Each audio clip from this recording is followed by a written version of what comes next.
welcome to ET Garage. Today's video is going to be about installing cam bearings.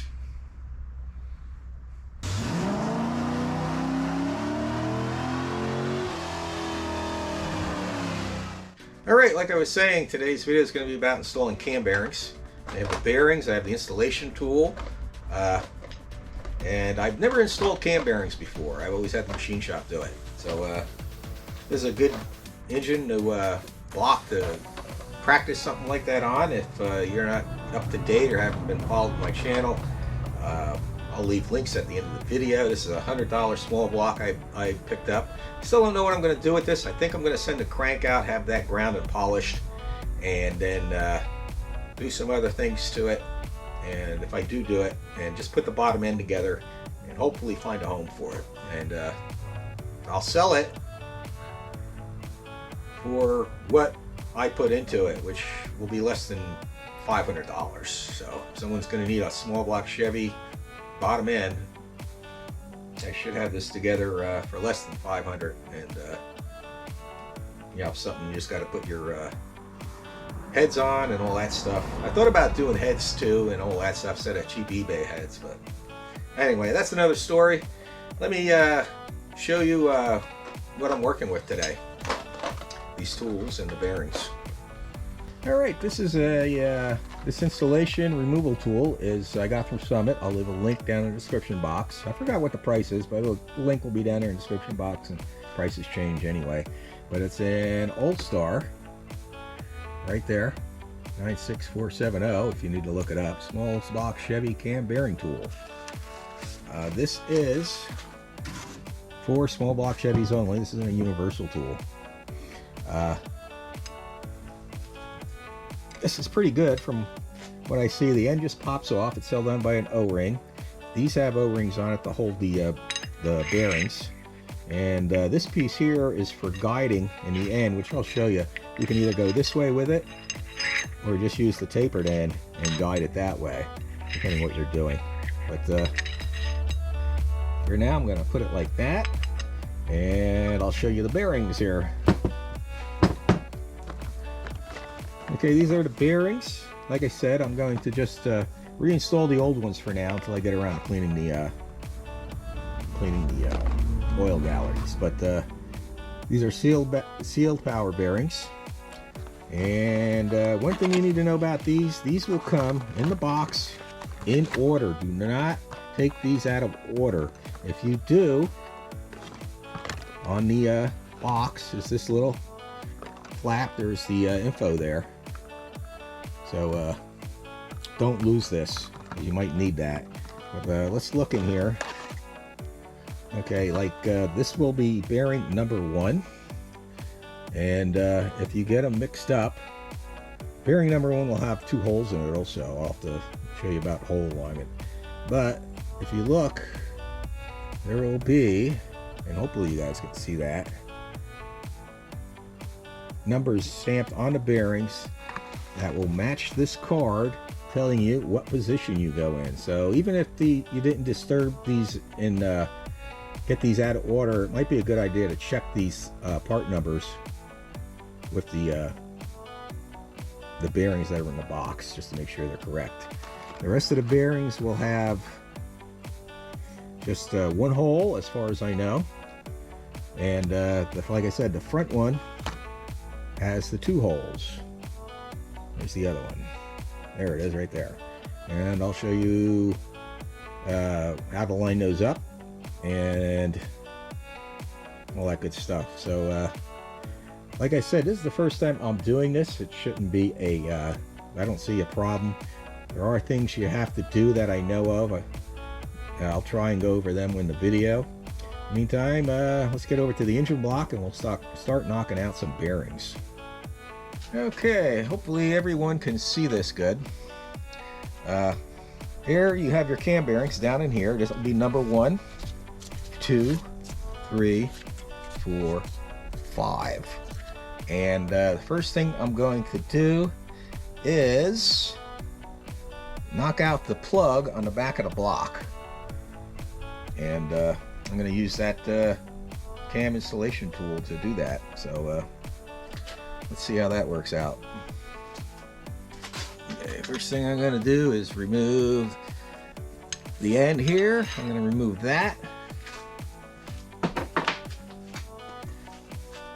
I'm going to slide the tool in and just hammer on the end.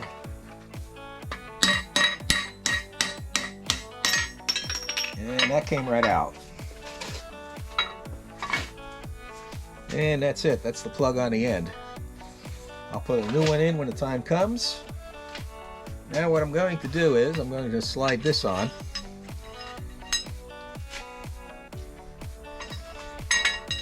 Put it in there.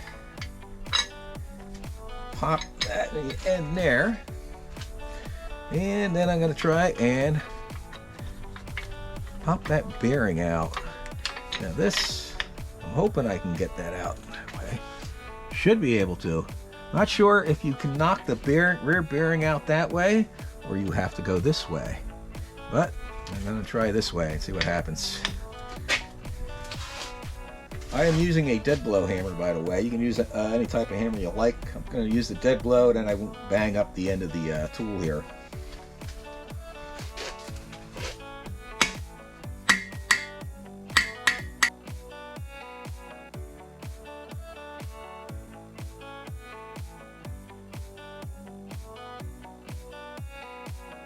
Okay, finally got it off, but I'm going to try and leave these in the same locations so they go back in the same locations. I am going to remove that O-ring and see if it makes it easier. Okay, when I go to reinstall them, I'll reinstall the O-ring, but for now, I'm going to go try and knock that rear one out. I think I can get it all the way through. I think I made a mistake. Like I said, I always leave this to the machine shop, so bear with me, I guess, on this. Here we go.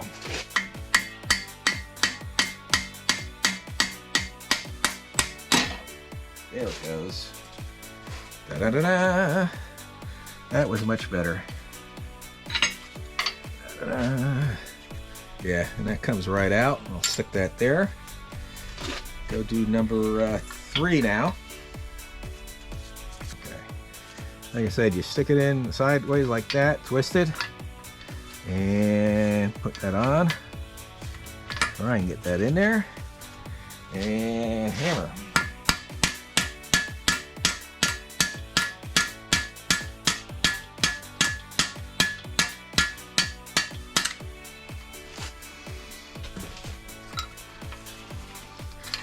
Okay, that's that one.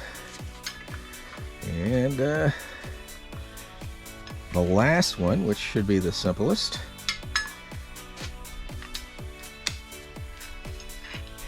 number 1.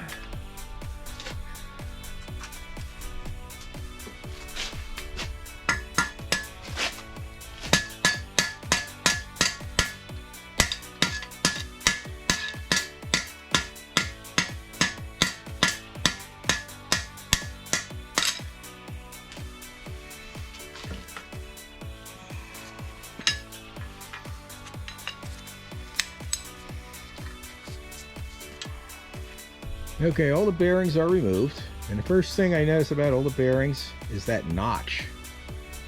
I'm not sure why GM did that. I think maybe the notches all went facing down. I'm pretty sure they did, and that's how you position your holes. That kind of makes sense. They kind of line up that way. I'll go over that here in a second.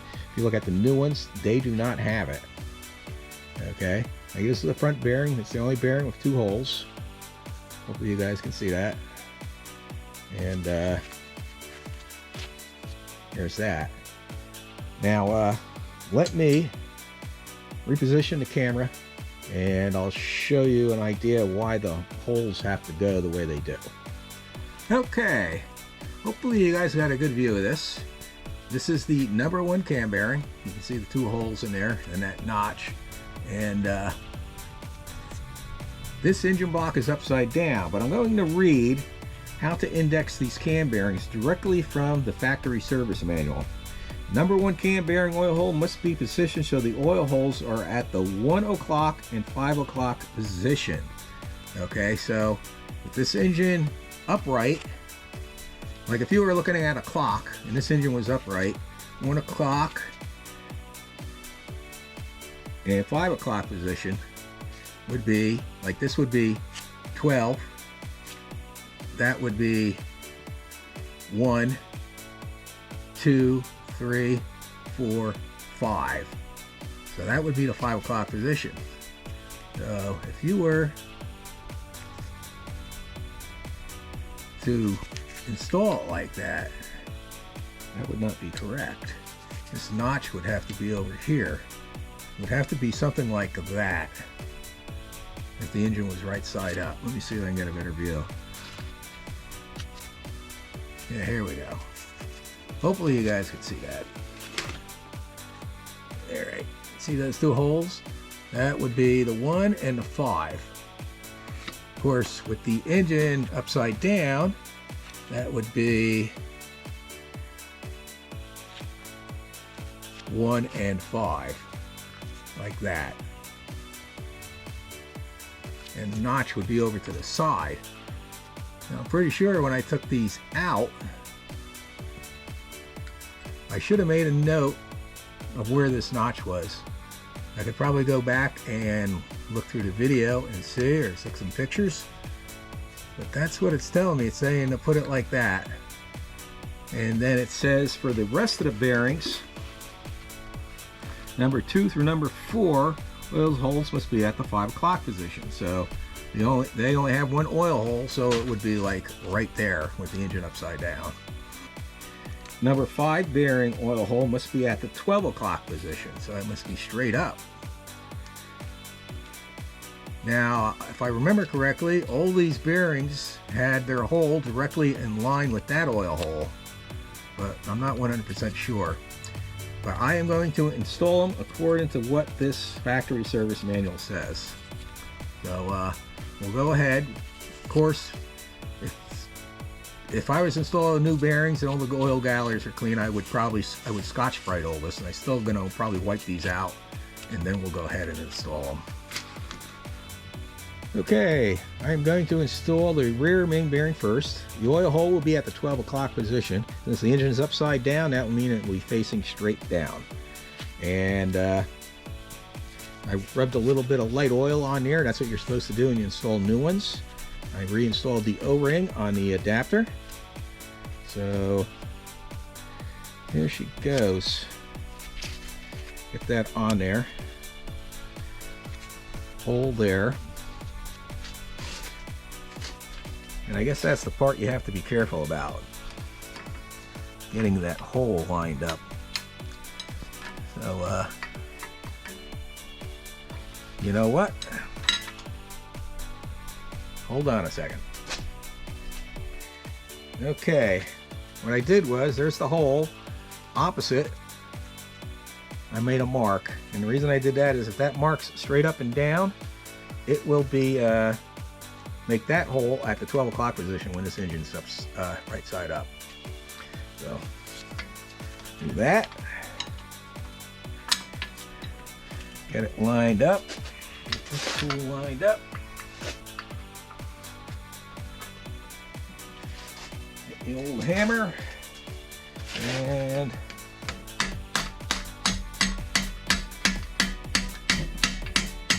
probably could have lined it up a little bit better, but I ain't too worried about it. Practice makes perfect.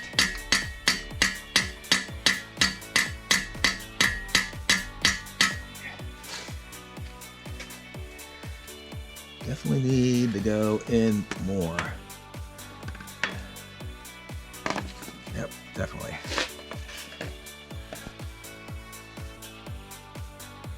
And there she goes. I didn't get the hole exactly at 12.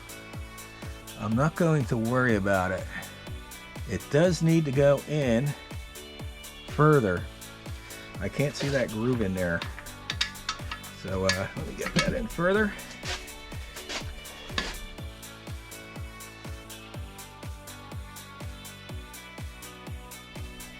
I think that's it.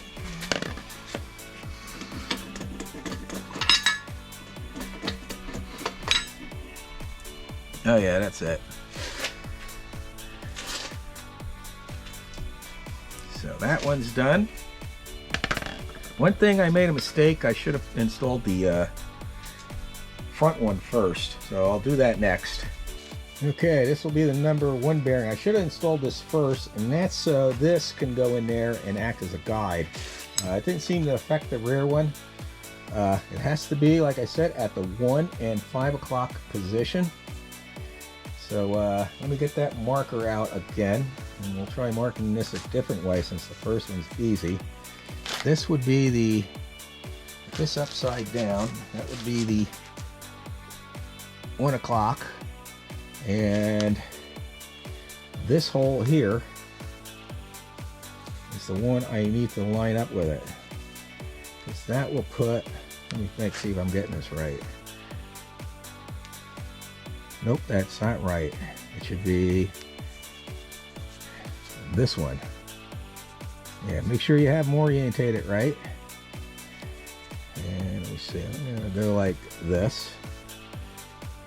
Orientate it just like that. And hammer it in.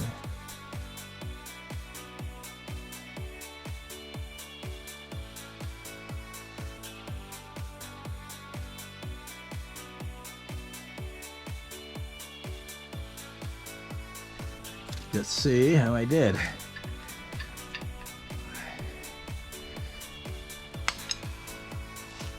Definitely need to go in a little more. That went in. And I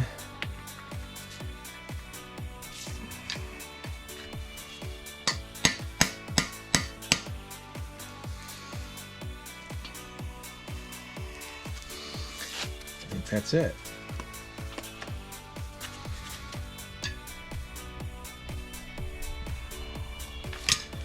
Whoa.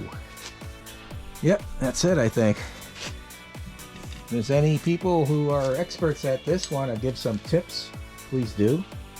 Let's go on to I'll do the #2 and 3 and 4, and those will all go at the 5 o'clock position as according to the factory service manual.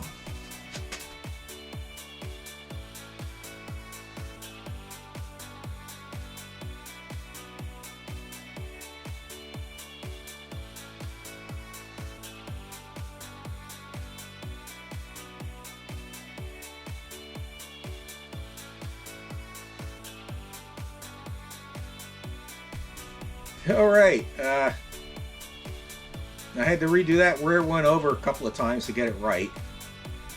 I'm glad I practiced on the old ones before I go and put new ones in. Like I said, I still need to clean the oil galleries on this, all that good stuff.